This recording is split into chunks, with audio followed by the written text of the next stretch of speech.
গুরু কৃপাহি কেবলম। আমি অধ্যাপক ডক্টর সুনীল শাস্ত্রী। আপনাদের আমি আজ কয়েকটি টোটকা বলছি যাদের আর্থিক সমস্যা খুব আছে, অর্থাৎ আর্থিক সমস্যায় ভুগছেন, তাদের উদ্দেশ্যে আমি কয়েকটি টোটকা বলছি, মন দিয়ে শুনুন। আপনি যদি গম ভাঙান, সেটা শনিবার হলে খুব ভালো হয়।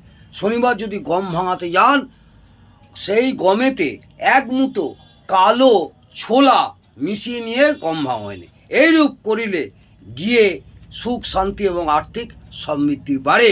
এছাড়া আরেকটি টোটকা বলছি।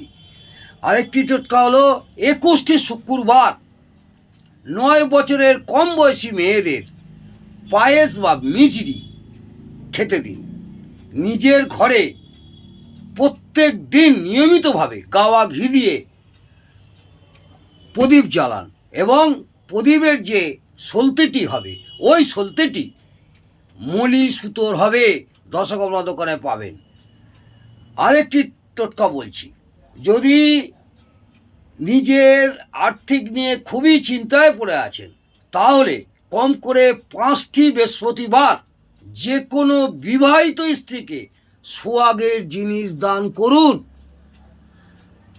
আরেকটি টোটকা আপনাদের জানাচ্ছি, মনে করে আপনারা শুনুন, আপনাদের আশা করব খুব ভালো ফল প্রদান করবে। প্রত্যেক পূর্ণিমা তিথিতে প্রায় 10টা নাগাদ অশ্বত্থ গাছে মা লক্ষ্মীর আগমন হয়।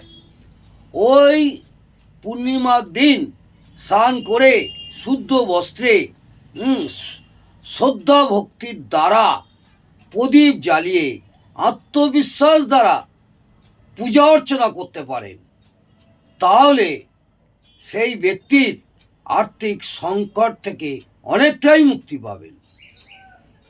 এছাড়া আরেকটি টোটকা আপনাদের জানাচ্ছি, বাড়িতে যেখানে টাকা পয়সা রাখেন, লকারে বা আলমারিতে যে কোনো স্থানে, সেখানে 11টি শুকনো খেজুর নেবেন, লাল কাপড়ে পুঁটলি আকারে বেঁধে ধন সম্পত্তি যেখানে রাখেন, পয়সা কড়ি টাকা যেখানে রাখেন সেখানে রেখে দিন।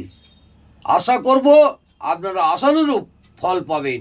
নমস্কার, ভালো থাকুন, সুস্থ থাকুন।